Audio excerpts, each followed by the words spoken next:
Dear students, आप सभी का हमारे यूट्यूब चैनल में स्वागत है।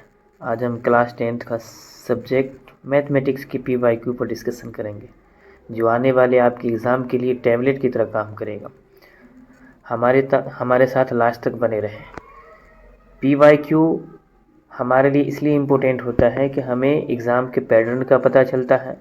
हम जब कुछ भी नहीं पढ़ते हैं तो हमें PYQ हमारी फ़ायदा करता है। PYQ से लगभग में 30 से 35% क्वेश्चन उठाया जाता है। उसके अलावा उस पैटर्न के बारे में हमें जानकारी मिलती है कि उस पैटर्न का सवाल हमें कैसे बनता है। तो आइए हम लास्ट तक बने रहेंगे हमारे साथ और अगले वीडियो तक बने रहेंगे। इसमें हम 2025 का क्वेश्चन का डिस्कशन करेंगे, उसके बाद 24 लेके आएंगे, फिर 23 लेके आएंगे, 3 साल का PYQ करेंगे, जिससे आपका एग्ज़ाम बेटर जा सके। अब हम पहला क्वेश्चन की ओर चलते हैं। पहला क्वेश्चन हमारा है हमारे सामने में, बिंदु 8 sin 60 डिग्री, 0 8 cos 60 डिग्री है। ये निर्देशांक ज्यामिति का 7 चैप्टर का है, NCERT का, जो क्वेश्चन लिया गया यहाँ पर दूरी सूत्र का अप्लाई करना है। तो दूरी सूत्र आपको याद होगा। दूरी सूत्र में हम क्या करते हैं कि रूट अंडर x2 - x1 का होल स्क्वायर प्लस हो जाता है y2 - y1 का होल स्क्वायर। इस फार्मूला को हम लगाते हैं, लेकिन हम यहाँ पर करेंगे क्या कि याद रखेंगे, जब भी ऑब्जेक्टिव हमें बनाना होगा तो जब प्लस प्लस 2 रहेगा तो ये हमेशा सिंबल माइनस हो जाएगा, यानी कि यहाँ पर के लिए अप्लाई हो रहा है। जब ये दोनों प्लस में दिखेगा, x का टर्म दोनों प्लस में दिखेगा तो सिंबल माइनस, यानी कि उसको घटा देना आपस में। लेकिन वहीं पर अगर एक प्लस में है और एक माइनस में है तो हमें क्या करना है, यहाँ पर हमें जोड़ देना है। तब हमें क्या करना है, यहाँ पर जोड़ना है, क्योंकि एक प्लस में एक माइनस में और फॉर्मूला का माइनस मिल करके क्या बन जाएगा, प्लस बन जाएगा, इसलिए हमें प्लस करना है। उसके बाद फिर माइनस में रहेगा और एक प्लस में रहेगा, तब भी हमें क्या करना है, प्लस करना है। लेकिन हमें जब दोनों माइनस में दिखेगा तो यहाँ पर क्या करना है, जोड़ देना है। दोनों में प्लस में दिखेगा, माइनस में दिखेगा तो जोड़ देना है। तो ये हमें आगे करना है। अब हम सवाल की ओर चलते हैं। सवाल में कह रहा है, सवाल में आपको इसी फार्मूला पे बैठाएंगे।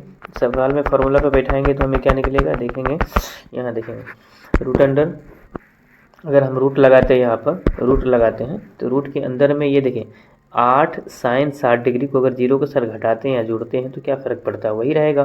तो यहाँ पे लिखेंगे माइनस 8 sin 60 डिग्री, थोड़ा सा लिखने में दिक्कत है, इसलिए थोड़ा सा देखेंगे, आप आवाज़ों को सुनेंगे।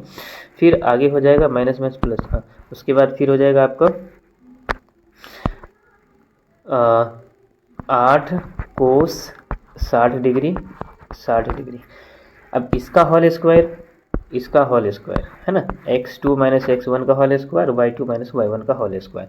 8 में से अगर हम इसको घटाते हैं तो यही टर्म रह जाएगा, और उसके बाद फिर 0 में से इसको घटाते हैं तो वही रह जाएगा। तो अब आगे जो हो जाएगा हमारा, यहाँ पर देखेंगे कि रूट अंडर ये 8 का स्क्वायर होगा 64 हो जाएगा, साइन का स्क्वायर हो जाएगा साइन स्क्वायर 60 डिग्री। फिर आगे है प्लस, फिर अगला भी यही हो जाएगा, 8 × 64 हो जाएगा। आपकी कोस है तो कोस स्क्वायर कितना हो जाएगा आपका, कोस स्क्वायर 60 डिग्री हो जाएगा, कोस स्क्वायर 60 डिग्री हो जाएगा।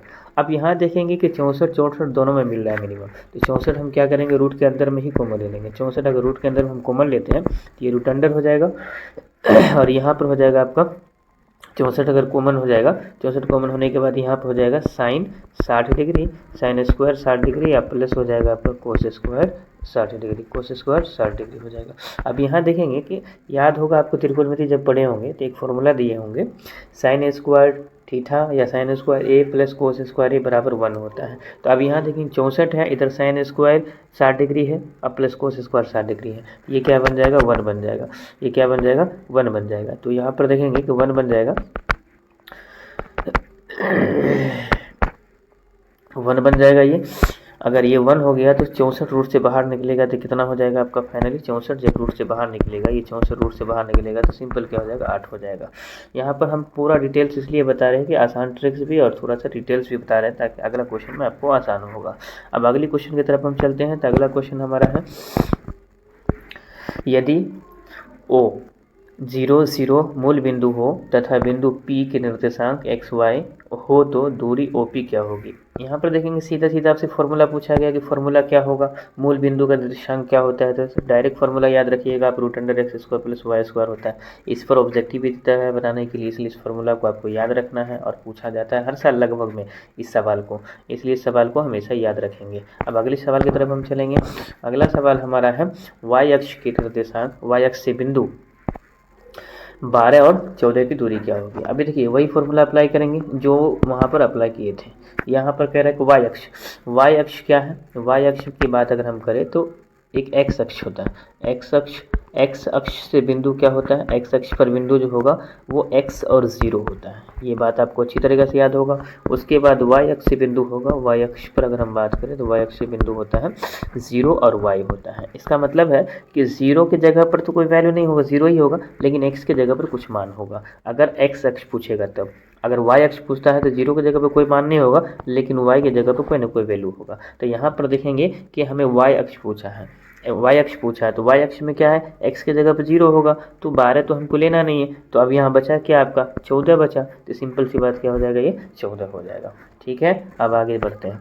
अगला क्वेश्चन हमारा है तो क्या हो जाएगा, 14 हो जाएगा। वही एक्स अक्ष पूछता है तो 12 लिखते, वाई अक्ष पूछ रहा है तो 14 लिख रहे हैं। अगला है चौथा में बिंदु -6 -8 की कोटि क्या होगी। अब यहीं से एक्स अक्ष और वाई अक्ष पर देखेंगे कि एक्स अक्ष पर कोटि, एक्स अक्ष पर क्या होता है, एक्स अक्ष से दूरी क्या होगा, एक्स अक्ष से दूरी हो जाएगा भुज, वाई अक्ष से हो जाएगा कोटि। अब यहाँ देखेंगे कि एक्स अक्ष पूछ रहा है, एक्स अक्ष का ये पहला वाला भुज होता है, दूसरा वाला कोटि होता है। हमें क्या पूछा है, कोटि पूछा है, तो कोटि क्या हो जाएगा, -8 हो जाएगा। तो इसका आंसर सही क्या हो जाएगा आपका, -8 हो जाएगा। अगला क्वेश्चन की तरफ चलेंगे। अब यहाँ पर देखेंगे कि बिंदु 3 -4 किस पाद में स्थित है। इस बात को आप याद रखेंगे कि एक फर्स्ट में ग्राफ बना लीजिएगा फर्स्ट में, और ये दोनों प्लस प्लस हो जाएगा, यानी कि पहला घर दोनों प्लस प्लस होगा। दूसरा घर में देखिए अगर हम बनाते हैं तो ये वाई अक्ष होता है और ये 1 मिनट,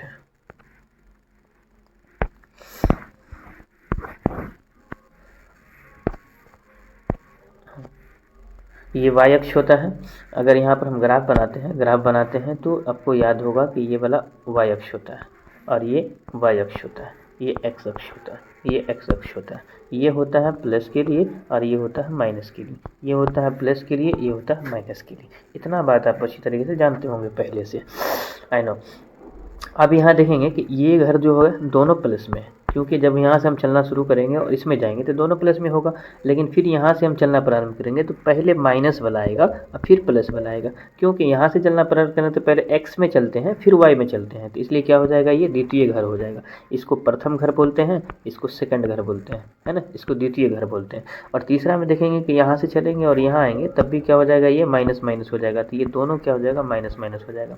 इसमें जब चलेंगे तो पहले एक्स वाले में जाएंगे, प्लस हो जाएगा फिर माइनस हो जाएगा। तो यहाँ पर हमें 4 घर के बारे में जानकारी चला। ये पहला घर हो जाएगा प्लस प्लस, दूसरा घर हो जाएगा एक माइनस प्लस, और तीसरा घर हो जाएगा दोनों माइनस, और चौथा घर हो जाएगा प्लस उसके बाद माइनस। अब यहाँ पे हमसे क्या पूछ रहा है, किस पाद में स्थित है। तो यहाँ देखिए एक प्लस है माइनस है, प्लस है माइनस है, तो कौन सा में हो जाएगा, ये चतुर्थ में हो जाएगा। किस घर में होगा, चौथा घर में होगा, क्योंकि पहले प्लस है फिर माइनस है, ये चौथा घर में हो जाएगा। अगला हमारा सवाल है निम्नलिखित में कौन सा बिंदु द्वितीय चतुर्थांश में स्थित है। अब देखिए यहाँ पर सिंपल कैसे थे, द्वितीय चतुर्थांश में स्थित है। द्वितीय में क्या बताए थे, पहले माइनस आएगा फिर क्या आएगा, प्लस आएगा। तो माइनस प्लस किस ऑप्शन में दे रखा है, वो आसानी से आप देख सकते हैं, ये बी में है। इस पर कोई डिस्कशन नहीं करेंगे, अगला सवाल देखेंगे। अगला हमारा क्वेश्चन है 7 में बिंदु 4 -4 और 4 को मिलाने वाली रेखा के मध्य बिंदु। देखो मीन्स जब भी कहेगा मध्य निकालने के लिए तो याद रखेंगे, अगर 3 टर्म रहेगा तो x1 x2 x3 बट्टा 3 लिखना है। अगर 2 रहेगा तो यहाँ पे x1 प्लस हो जाएगा x2 बट्टा हो जाएगा आपका 2। फिर अगला के लिए y1 प्लस y2 बट्टा हो जाएगा 2। अब यहाँ बैठा लीजिए। अब ये देखिए 4 - 4 क्या हो जाएगा, 0। फिर अगला हो जाएगा 4 - 4 0। अब 0 में किसी भी संख्या से भाग दे दिए तो वो क्या हो जाएगा 0 ही बनाएगा, तो इसका ऑप्शन क्या हो जाएगा सही हो जाएगा आपका ये। फॉर्मूला लिखने की कोई ज़रूरत नहीं, जब भी माध्य कहेगा तो इन दोनों को हम क्या करेंगे आपस में घटा देंगे, इन दोनों को आपस में घटा देंगे, क्योंकि x2 - x1 + x2 करेंगे तो ये 1 प्लस में 1 माइनस में तो 0 हो जाएगा, 1 - 1 प्लस है तो 0 हो जाएगा, इसलिए 0 0 हो जाएगा। बट्टा में कुछ भी लिखेंगे तो वो क्या हो जाएगा 0 बना देगा, इसलिए हमारा सही आंसर क्या हो जाएगा बी हो जाएगा। अगले सवाल की तरफ हम चलते हैं। अगला सवाल हमारा है 8 नंबर। इसमें कह रहा है कि रेखाखंड AB के मध्य बिंदु 2 4 हैं और बिंदु A के नियामक 5 और 7 हैं, तो बिंदु B के नियामक क्या होगा। अब यहाँ पर देखेंगे कि रेखा के मध्य बिंदु क्या होगा।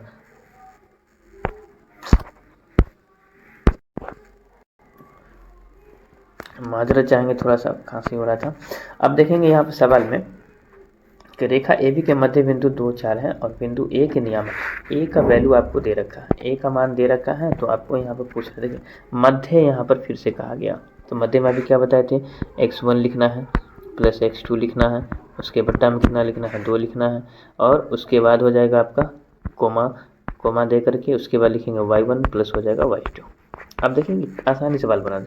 यहाँ पर देखिए कि x मान कितना है, x का मान हो गया 5 और x का मान नहीं है, यानी कि x2 का मान नहीं है, x से लिखते हैं, बट्टा हो जाएगा 2, फिर कोमा हो जाएगा, यहाँ कोमा नहीं देना बराबर दीजिए, और ये x का वैल्यू कौन सा है ये 2 है, तो ये 2 यहाँ बराबर रखेंगे। अब यहाँ देखेंगे तो ये 5 हो जाएगा प्लस क्या हो जाएगा x हो जाएगा, बराबर क्या हो जाएगा 2 दूना 4 हो जाएगा। अब इसको घटाएंगे तो x का मान क्या हो जाएगा -1 हो जाएगा। अब अगर ऑप्शन में हम देखने चले एक ही मान निकाल करके -1 x का मान किस में, इसमें तो 2 है ये नहीं होगा, इसमें तो 2 है ये नहीं होगा, इसमें 1 है प्लस में लेकिन इसमें है माइनस में, तो हमारा सही आंसर क्या हो जाएगा, हमारा सही आंसर हो जाएगा आपका डी नंबर का ऑप्शन सही हो जाएगा, ये डी हमारा करेक्ट आंसर होगा। एक निकालने के बाद ही पता चल जाएगा तो वाई का मान निकालने की जरूरत है। अब अगला क्वेश्चन की तरफ चलेंगे, 9 नंबर का सवाल देखेंगे। 9 नंबर में कहा गया है किसी वृत्त के व्यास के सिरों पे निर्देशांक 10 - 6 है, -6 और 10 है, तो बिंदु के तो वृत्त के केंद्र के निर्देशांक क्या होगा। अब यहाँ पर देखें केंद्र के निर्देशांक कहा गया, तो यहाँ भी हम वही काम करेंगे कि यहाँ पर क्या है ये 10 6 है, यानी कि 10 में से माइनस का 6 जाएगा तो 4 हो जाएगा, अपॉन क्या लिखेंगे 2, यानी कि x1 + x2 बटा 2, तो यहाँ पर x1 x2 को घटाएंगे तो कितना हो गया 4 बटा 2 हो जाएगा। फिर यहाँ पर देखेंगे 6 और ये 10 है, घटाएंगे तो कितना हो जाएगा यहाँ पर 4 बटा हो जाएगा 2, जब इसको काटेंगे तो 2 बार में, इसको काटेंगे तो 2 बार में, यानी कि 2 2 इसका आंसर हो जाएगा। तो दोनों प्लस में है, 2 2 किस में आ जाएगा प्लस वाला, तो यहाँ पर देखेंगे बी नंबर का हमारा सही आंसर होगा। अगला सवाल की तरफ हम चलेंगे। अगला सवाल हमारा है 10 नंबर का, आज का लास्ट क्वेश्चन है, फिर अगले वीडियो में हम डिस्कशन करेंगे 50 तक, 30 क्वेश्चन 40 क्वेश्चन और डिस्कशन करेंगे अगले वीडियो में। अब यहाँ देखेंगे यदि किसी त्रिभुज के शीर्षकों के निर्देशांक 4 6 हैं, 0 4 हैं, उसके बाद 5 5 है तो हो तो त्रिभुज का क्या होगा। अब यहाँ पर देखिए 3 मान दे रखा, 1 हो गया, बी हो गया और सी हो गया, ए बी सी 3 जब मान दिया रहे निर्देशांक शीर्ष 3 ठो दिया रहे, तब यहाँ पर हम लिखेंगे x1 + x2 + x3, ये 3 मान लिखेंगे, अब बट्टा लिखेंगे 3, यहाँ भी लिखेंगे y1 + y2 + y3 और बट्टा हो जाएगा 3, बट्टा हो जाएगा 3। अब यहाँ देखेंगे सारे को जोड़ेंगे तो हमें ये फार्मूला लिखना है, हमें तो पहले से याद फार्मूला है, आपको तो पहले से याद है फार्मूला, इसलिए हम फार्मूला को नहीं लिखेंगे, डायरेक्ट सवाल लिखेंगे, क्वेश्चन लिखेंगे, क्वेश्चन लिखने के बाद से बैठाएंगे, तो ये कितना हो जाएगा आपका 6 4 और 0 4 और 5 4 9, तो ये क्या हो जाएगा 9 बट्टा हो जाएगा 3। उसके बाद देखेंगे 6 4 10 और 10 5 कितना हो जाएगा 15, तो यहाँ हो जाएगा 15 बट्टा हो जाएगा 3। आपको सिर्फ फार्मूला को माइंड में रखना है ना, फार्मूला को अप्लाई नहीं करना, इसलिए तीनों को जोड़ना, x वाले को 4 है 0 है 5 है जोड़ेंगे तो 9 और अपॉन में 3 हो जाएगा फार्मूला से, फिर है 6 है 4 है 5 है, सारे को जोड़ेंगे तो 15, फार्मूला से हो गया 3, इसको काटेंगे तो 3 बार में जाएगा, इसको काटेंगे तो 5 बार में जाएगा, तो 3 और 5 इसका क्या हो जाएगा सही आंसर हो जाएगा। तो 3 5 किस ऑप्शन में, हमारा ऑप्शन है डी। आज के सेशन के लिए इतना ही, मिलते हैं नेक्स्ट वीडियो में, थैंक यू।